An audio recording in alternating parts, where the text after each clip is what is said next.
नाविका जी, कहना बड़ा मुश्किल है कि सरकार ने क्या प्लान करा था। तो अब तो हम वो कहते हैं ना, हाइंडसाइट इज ऑलवेज 2020। तो अब तो ऐसा लग रहा है कि हाँ ये तो होना ही था, लेकिन काफ़ी लोग कह रहे थे देर हो गई, जो भी है। So nobody knows, but yes, जहाँ तक विश की बात, as a citizen you can wish, it's your right to wish. So I wish it is not over, क्योंकि जब भी हमने ये नॉन एस्केलेटरी करा है पाकिस्तान के साथ, ये हर समय हमें it's come back to bite us. मैं आपको उदाहरण देता हूं, जैसे बालाकोट की हमने स्ट्राइक्स करी, बहुत बढ़िया स्ट्राइक्स थी, बेहतरीन थी। बालाकोट खैबर पख्तूनख्वा में है, वहां पे जाके 300 जैश ए मोहम्मद के आतंकवादी उससे ज्यादा मारे। पाकिस्तान ने स्विफ्ट रिटॉर्ट करा और पाकिस्तान ने ऐसे ही कोई ड्रम व्रम पे अपनी मिसाइल मारी और फिर उनको वापस पीछा करते हुए, आप जानती हैं अभिनंदन के साथ क्या हुआ। ये आप ज्यादती कर रहे हैं। ड्रम पे मारी है मिसाइल, कौन से ड्रम पे मार दी है? लाइन ऑफ कंट्रोल पे, जो इसलिए मैंने पहले बोला था, जो एम्युनिशन डम था वो लोग टारगेट करने की कोशिश कर रहे थे, और जो भी उन्होंने करा। लेकिन what I am trying to say is that the larger point is not कि उन्होंने मिसाइल कहां मारी। लार्जर पॉइंट ये है कि उस समय भारत को भी और एस्केलेट करना चाहिए था, वो रोक दिया। अब उन्होंने एग्जैक्टली मिसाइल कहां मारी, that I am not aware of, but it was not a significant target. We should have escalated again. देखिए, जब आप नॉन एस्केलेटरी चीजें करते हैं ना, तो फिर उससे क्या प्रॉब्लम हो जाती है कि Pakistan, it gives Pakistan a chance कि अभी तो कुछ नहीं हुआ, हम लोग मैनेज कर लेंगे, फिर कुछ समय बाद वो करेगा।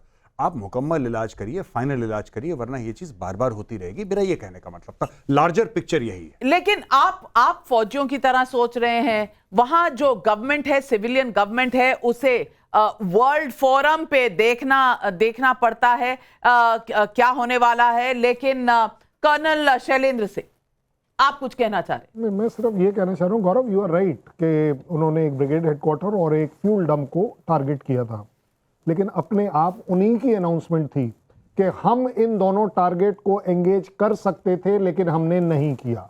हम उसके 1 किलोमीटर दूर बम डालकर आ गए, क्योंकि हमें सिर्फ मैसेज कन्वे करना था। ऐसा उनका स्टेटमेंट है। और by the way, on ground also that ordnance officer, जो फ्यूल डिपो वाला जो एएससी ऑफिसर है, luckily by chance I knew, तो वहां पर एक्चुअली जो जिसको बोलते हैं ना हम लोग साल्वेज के ड्रम्स, जो एक अलग खाली ड्रम्स को जो कंडम हो जाते हैं, वो साल्वेज में चले जाते हैं। ये उस ड्रम्स की बात चल रही है कि जहां पर वो बम गिरा था। ज्यादा बड़ी बात ये भी नहीं है। उससे ज्यादा बड़ी बात ये है कि सबसे इंपॉर्टेंट है कि आप उनको कोई एस्केप रूट अगर देंगे तो वो निकलने की कोशिश, पतली गली से निकलने में पाकिस्तान सबसे तेज है। और अभिजीत अय्यर मित्रा, मैं आपसे पूछना चाहती हूं कि आज जो पाकिस्तान पर भारत ने एक्शन किया, प्रिसीजन अटैक किया, पाकिस्तान को तो दर्द हुआ, लेकिन भारत के अंदर वो एक इकोसिस्टम है, उसको बहुत दर्द हुआ है और कई तरह के दर्द हो रहे हैं। अब इसका क्या इलाज है? कौन है ये लोग? जरा आप अपने स्टाइल से बताएं। देखिए, एक बहुत प्रदूषित दक्षिणी न्यूज़पेपर है, उनकी एक जो एडिटर हैं, वो बोलती हैं मैं सिंदूर, ऑपरेशन सिंदूर को अपोज करती हूं क्योंकि ये पेट्रियार्कल है, ये औरतों पे कब्जा करने का एक साजिश है। ये थी। फिर एक और थे ना, आपको पता है नविका जी, सबको पता है इस पैनल में कि पाकिस्तानी हैंडल्स को इधर दिखाई नहीं दिया जा रहा है हिंदुस्तान में। पर एक बहुत मशहूर से फैक्ट चेकर हैं जो कोई लोगों को ढूंढ रहे हैं जो असली में उन्हीं के बॉट्स हैं, जो उन्होंने ही, हाँ जी, तो उन्हीं के बॉट्स से उन्होंने ये सब बकवास फैलाया है और फिर उन्हीं को पकड़ के फैक्ट चेक कर रहे हैं। वो आपको याद है ना, जो वो मोहम्मद कैफी, वो क्रिकेटर कौन है, मोहम्मद कैफ के साथ क्या हुआ था कि पाकिस्तानी लोग हिंदुस्तानी बन के, मोहम्मद शामी, वो पाकिस्तानी बन के हिंदुस्तानी ये कर रहे थे। तो ये भी है। और उनका जो बाकी का इकोसिस्टम है, अरे एक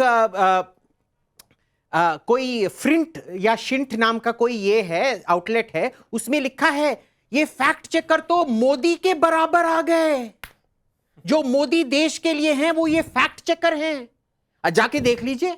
फिर बाकी सब ट्वीट कर रहे हैं, अरे भाई ये फौज ने नहीं किया है, ये एयरफोर्स ने किया है, हमारे भाई ने किया है सब कुछ।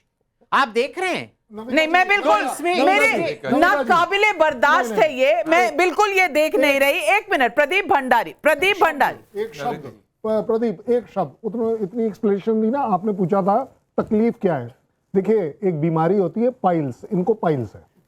प्रदीप भंडारी, नविका जी, एक बड़ी बात है कि लोग कह रहे थे, सोच रहे थे कि सिर्फ हम पीओजेके के अंदर घुसेंगे, हम पाकिस्तान के अंदर घुसे हैं, 100 किलोमीटर अंदर घुसे हैं, जो अभी तक कोई नहीं कर पाया। इसीलिए अमन की आशा वालों को दिक्कत है। और मुझे रामधारी सिंह दिनकर की कुछ लाइनें याद आती है जो आज देश के मूड को स्पष्ट करता है। और ये परशुराम की प्रतीक्षा में उन्होंने लिखी थी, जो असुर हमें सुर समझ आज हंसते हैं, वंचन श्रृंगाल भूखते सांप डसते हैं, कल यही कृपा के लिए हाथ जोड़ेंगे, प्रकटी विलोक दुष्टता द्वंद छोड़ेंगे। अर्थात आज पाकिस्तान भीख मांग रहा है कि बस अगर हिंदुस्तान आगे और कुछ नहीं करेगा तो हम आगे कोई एक्शन नहीं लेने वाले। तो जो कल तक हमें आंख दिखाने की कोशिश कर रहे थे, आज ना वो कुछ रिटेलिएट कर पा रहे हैं, ना जो इंटरनेशनल कम्युनिटी में उनको कोई समर्थन मिल पा रहा है। पर हाँ, इस देश के अंदर कुछ राशिद अल्वी, जिग्नेश मेवानी और तमाम ऐसी लॉबी है जो कांग्रेस पार्टी के नेता हैं, उनका समर्थन जरूर अभी दिल के अंदर उनका भी ये है। मैं चाहूंगा तहसीन पुणे वाला, आप उनको सस्पेंड करवाइए, देश एक साथ है, और आप जाके राहुल गांधी के चेहरे पर भी खुशी दिलाइए,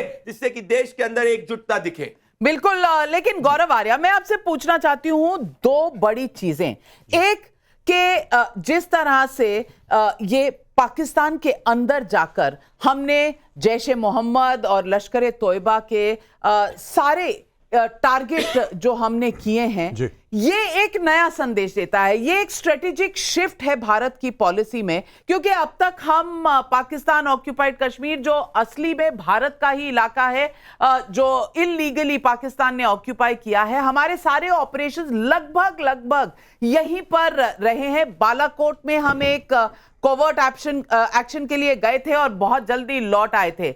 लेकिन ये बहावलपुर और जिस तरह से लश्कर के जो कैंप्स हैं वो टारगेट किए गए हैं लगभग 100 किलोमीटर पाकिस्तान के अंदर, ये क्या दिखाता है और क्या इसने नींदें उड़ा दी है आसिम मुनीर की?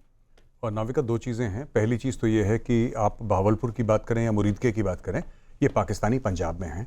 और एक पंजाब हर समय पाकिस्तान में एक टेफलॉन कोटेड एरिया रहा है कि मतलब you throw dirt it doesn't stick.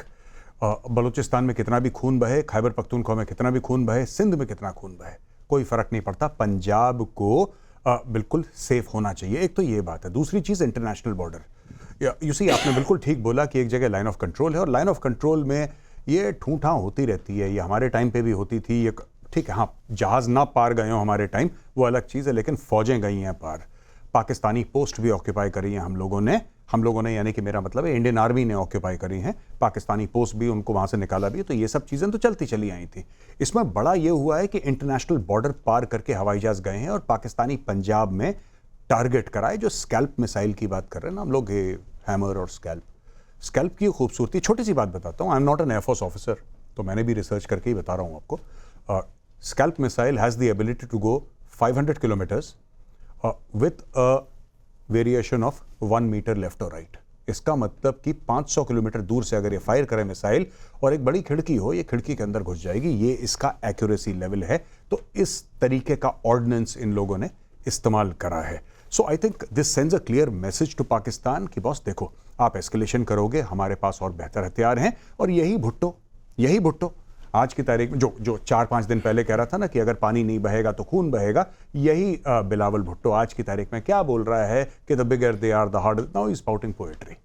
अब एक कवि बन गया है अचानक। कल ये मिमिया रहा है, इसे कहते हैं मिमिया रहा है। पहले ऐसे रैली में सीना चौड़ा करके बोलता था, आज एक कागज से पढ़ रहा है कि एक लफ्ज इधर से उधर ना हो जाए। लेकिन ये जो आप कह रहे हैं कि ये मिसाइल इतनी प्रिसीजन है, मुझे आपकी आंखों में नजर आ रहा था कहीं ना कहीं कि आप ये बताना चाह रहे हैं कि आसिम मुनीर की खिड़की से ये अंदर भी जा सकता है। I hope one day. मरी जी, मैं आऊंगी आपके पास। एक्यूरेसी में तो सही है ना, हवाई होगा, इट्स अ फैक्ट। वैसे मेरे को पैनल से एक प्रश्न पूछना है। किसी ने उस स्पीच के बाद आसिम मुनीर का शक्ल देखा है? लंदन में सारे पाकिस्तानी पॉलिटिशियंस लंदन और दुबई तो निकल कहाँ गए है भाई? और वो जो और जिनका नाम आप ले रहे थे, उनका बॉयफ्रेंड ऑलरेडी चला गया है। आसिम मुनीर बाहर आओ, उनका बॉयफ्रेंड बाहर चला आओ गया बेटा, है। वो सब ठीक हो गया है। बॉयफ्रेंड ही है, वो चला गया बाहर है। निकलो आसिम मुनीर। मेहरान मरी, आपको पता होगा कौन सी बंकर में आसिम मुनीर। यहाँ हमारे पैनल पे बहुत से लोग उन्हें ढूंढ रहे हैं।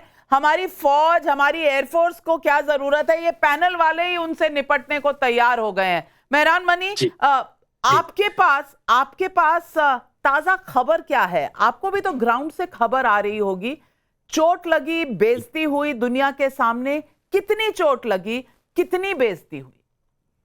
जी, बेइज्जती उसका हो जिसका इज्जत हो। इन बेइज्जतों का तो इज्जत है नहीं, ना इनको इनको क्या बेइज्जती होगा। बात है। जी, मैं एक बात आपके रिकॉर्ड मेजर गौरव आर्या का मैं बिलखसूस बहुत एहतराम करता हूँ।